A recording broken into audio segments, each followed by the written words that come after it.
वालेकुम। Chapter 3 object oriented programming in C plus plus, second year FBISC national book foundation की book है ये। इसका चैप्टर 3 है object oriented programming in C plus plus. तो इसके सबसे पहले चैप्टर के लेसन की आउटलाइन डिस्कस कर लेते हैं। तो सबसे पहले इसका पॉइंट है डिफाइन प्रोग्राम, कि प्रोग्राम क्या होता है। Header and reserve words. Structure of C++ program. Know the use of statement terminator, कि statement terminator किस तरह यूज़ करते हैं। Explain the purpose of comments and their syntax. Explain the difference between constant and variables. Explain the rule for specifying variable names. Data types used in C++, कौन कौन से data type use होते हैं C++ में। Define constant, qualifier and constant.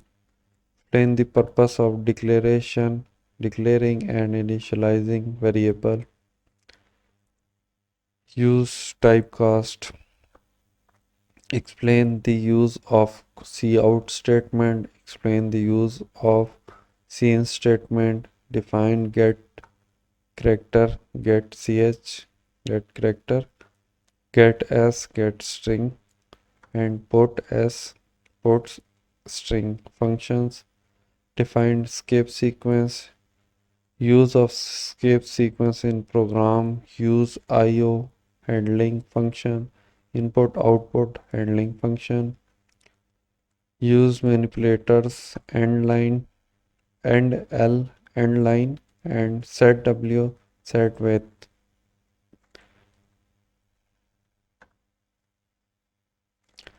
Operators known their use in programming: plus, minus, multiply. Use unary, binary, and ternary operator in program. Define expression. Define and explain the order of precedence of operators. Explain the component expression. तो सबसे पहले हम discuss कर लेते हैं chapter 3 में सी language के बारे में। सी लैंग्वेज पहले जिस तरह आपने पहले पढ़ा हुआ है कि दो टाइप्स की लैंग्वेज होती हैं, लो लेवल और हाई लेवल लैंग्वेज। तो लो लेवल लैंग्वेज जो है वो मशीन के करीब होती है, और जबकि हाई लेवल लैंग्वेज ह्यूमन के करीब होती है। तो लो लेवल लैंग्वेज में आपने असम्बली एंड मशीन कोड के बारे में सुना होगा। हाई लेवल लैंग्वेज में बहुत सारी लैंग्वेजेस आती हैं जो आजकल कमर्शियली यूज़ हो रही हैं डिफरेंट सॉफ्टवेयर गेम्स डेवलपमेंट के लिए। तो कोई भी डेस्कटॉप एप्लीकेशन है, मोबाइल ऐप है, आपकी वेब डेवलपमेंट है, उसमें मुख्तलिफ़ किस्म की लैंग्वेजेस यूज़ होती हैं। तो वेल नोन मशहूर आपके पास सी है, C++ है, C# है, जावा है, पाइथन है, आर है, रूबिक्स है, फोर्टान है, कोबोल है। इस तरह की बहुत सारी लैंग्वेज है। तो सी बेसिक वर्जन था, जो जिन स्टूडेंट 9th 10th में पढ़ा है वो उसमें सी के बारे में रूल्स रेगुलेशन सिंटैक्स पढ़े होंगे। तो उसी से रिलेटिव C++ है। तो C++ is a general purpose programming language that supports various computer programming model such as object oriented programming. C plus plus programming language है जो कंप्यूटर में डिफरेंट प्रोग्रामिंग मॉडल में यूज़ होती है। Object oriented programming language OOPs में use होती है।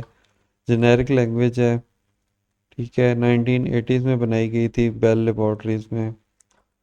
तो कहाँ कहाँ यूज़ होती है मॉडर्न में, आपके पास यूज़ होती है कमर्शियल सॉफ्टवेयर डिज़ाइन होने में, गेम्स में, ग्राफिकल रिलेटेड प्रोग्राम में।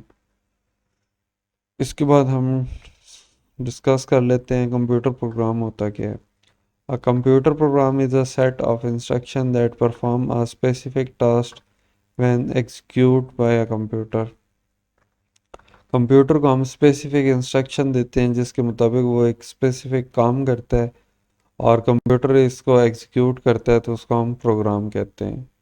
यानी कि हम कंप्यूटर पे जस्ट एक क्लिक भी करते हैं, वो भी एक इंस्ट्रक्शन है, उसको वो अंडरस्टैंड करता है और उसके मुताबिक वो चीज़ सेलेक्ट करता है, डी सेलेक्ट करता है, कॉपी पेस्ट वगैरह करता है, etcetera. It tells the computer what to do, वो इंस्ट्रक्शन बताती है कंप्यूटर ने क्या चीज़ परफॉर्म करनी है। Everything ah computer does is control by computer program, computer जितने भी काम करता है वो कंप्यूटर प्रोग्राम कंट्रोल करता है। एग्जांपल यहाँ पे दी है, माइक्रोसॉफ्ट वर्ड में अगर आप यूज़र जो है डॉक्यूमेंट क्रिएट करता है और स्काइप में प्रोग्राम यूज़ करता है, कॉल फ्री करता है of charge, free of cost charge करता है, वॉइस ओवर या वीडियो चैट करता है, तो वो सारी जितनी भी इंस्ट्रक्शन है वो कंप्यूटर प्रोग्राम में करता है। प्रोग्रामिंग जो है लैंग्वेज वो इंग्लिश में है, ठीक है, तो इसलिए आपको इजी टू अंडरस्टैंड है। मोस्टली आपकी लैंग्वेजेस जो हैं वो इंग्लिश में कोड हुए हुए हैं, तो इसलिए। लेकिन बैक एंड पे उसमें बाइनरी कोड होते हैं, ज़ीरो एंड वंस होते हैं जो कंप्यूटर को अंडरस्टैंड होते हैं। इंग्लिश को या कोडिंग को कन्वर्ट करने के लिए कंपाइलर यूज़ होता है, कंपाइलर उसको बाइनरी या मशीन कोड में चेंज करता है। और programmer written in high language is called source code, जो हाई लेवल में आप सी प्लस प्लस में या सी में या किसी भी लैंग्वेज में लिखते हैं उसे सोर्स कोड लिखते हैं, और उसका जो मशीन कोड तैयार होता है उसे ऑब्जेक्ट कोड कहते हैं। तो प्रोग्रामिंग की सिंपल सी डेफिनेशन ये है कि आ सेट ऑफ इंस्ट्रक्शन, ठीक है, program is a set of instruction. इसके बाद header file and reserve words हैं। तो हेडर फाइल्स आपके पास ये आ जाती है, मैं आपको एग्जांपल सबसे पहले दिखाता हूँ। Hash tag include iostream dot H, कोई भी चीज़ जब हैश से स्टार्ट होगी तो ये आपको आइडेंटिफाई करेगा कि ये प्री प्रोसेसर डायरेक्टरी है, यानी कि हेडर फाइल है। इंक्लूड का मतलब वही है, शामिल करना, और यहाँ पे उसके किसी भी हेडर फाइल का नाम आ जाएगा। डॉट एच का मतलब है हेडर फाइल है या लाइब्रेरी में ये चीज़ पड़ेगी। आईओ स्ट्रीम का यहाँ पे मतलब है, I stand for input, O for output, और स्ट्रीम स्ट्रीम डेटा के लिए। तो यहाँ पे ये कह रहा है कि C plus plus contain many header files contain information that is required by programmer in which these are used. Extension dot h की some example are iostream, conio, math dot h. ये सारी हेडर फाइल्स आपकी already standard C plus plus की library में exist करती हैं, जो compiler इनकी मदद से आपको कोड कंपाइल करके एंड रिजल्ट निकालता है। प्री प्रोसेसर डायरेक्टरीज हैं जो हेडर के अंदर इंक्लूड होती हैं, और प्रोग्राम आप डिज़ाइन कर सकते हैं। नॉर्मल आपका एग्जीक्यूट सीपीयू कर रहा होता है और उसको कंपाइलर हेडर की फाइल की मदद से कर रहा होता है। अगर मैथ डॉट एच है तो इसका मतलब ही है कि आप मैथ के कोई फंक्शन यूज़ करना चाह रहे हैं, तो उसके लिए हम मैथ डॉट एच यूज़ करेंगे। इसके बाद रिज़र्व वर्ड्स आ जाते हैं। रिज़र्व वर्ड ऐसे रिज़र्व वर्ड्स होते हैं जो सिर्फ प्रोग्रामर सी प्लस में ऑलरेडी लाइब्रेरी में या डिफरेंट जगह एग्जिस्ट करते हैं, जिनको आप किसी भी और मकसद के लिए यूज़ नहीं कर सकते। रिज़र्व वर्ड आपने सुना होगा, रिज़र्व अक्सर होटल में या कहीं भी पार्किंग में रिज़र्व लिखा होता है, उसका मतलब वो ऑलरेडी किसी एक मकसद के लिए यूज़ हो रहे हैं, जगह यूज़ हो रही है या वो टेबल यूज़ हो रहा है, तो वहाँ पे आप नहीं जाके पार्किंग कर सकते या बैठ सकते। सेम वही लफ्ज़ जो है आपका सी लैंग्वेज में है, तो वो जितने भी लफ्ज़ हैं वो सारे आप अपने किसी वेरिएबल के तौर पे या किसी और फंक्शन के तौर पे यूज़ नहीं कर सकते। तो ये 80 रिजर्व वर्ड्स हैं सी प्लस प्लस में, उनमें से ये आपके पास लिखे हुए हैं, एंड है, चार है, डिफ़ॉल्ट है, एल्स, इफ, फॉल्स वगैरह, ठीक है। तो ये 80s वर्ड हैं, इनको आप इसी के लिए यूज़ करेंगे। और किसी मकसद के लिए यूज़ नहीं कर सकते। नेक्स्ट है आपके पास structure of C plus plus program. C plus plus program का स्ट्रक्चर क्या होता है? तो टॉप पे हेडर फाइल आ गई, hash tag include iostream dot H. उसके बाद वाइड मेन होता है, वाइड मेन के बाद करली ब्रैकेट होती हैं, करली ब्रैकेट के बाद आपके पास नंबर ऑफ स्टेटमेंट्स आ जाती हैं, और उसके बाद करली ब्रैकेट क्लोज हो जाती है। तो इस चीज़ को हम हेडर बोलते हैं, इसको वाइड मेन बोलते हैं, मेन। और ये करली ब्रैकेट के अंदर जितनी चीज़ है उसको हम बॉडी बोलते हैं, बॉडी ऑफ फंक्शन या बॉडी ऑफ प्रोग्राम। ठीक है, तो यहाँ पे इसकी एक्सप्लेनेशन इन्होंने वही लिखी हुई है कि hash include iostream the first line of program is pre processor directives है। ठीक है, वर्ड मेन क्या है? आपका मेन का फंक्शन है जो बताता है कि प्रोग्राम को यहाँ से कंपाइल होना या रन होना शुरू करना चाहिए। सी आउट का फंक्शन यूज़ हुआ हुआ है, तो सी आउट लिखने का तरीका ये है, cout double angle bracket double quotes और अंदर कोई भी आप स्ट्रिंग लिखें, डबल क्लोट को बंद करना है और लास्ट में टर्मिनेटिंग लगाना है, सेमी कॉलन लगाना है। तो ये टर्मिनेटिंग स्टेटमेंट है।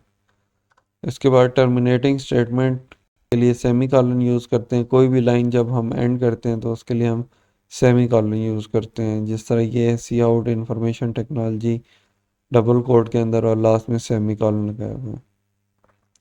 इसके बाद आपके पास है comment in C plus plus. C plus plus में हम कमेंट्स किस तरह रखते हैं?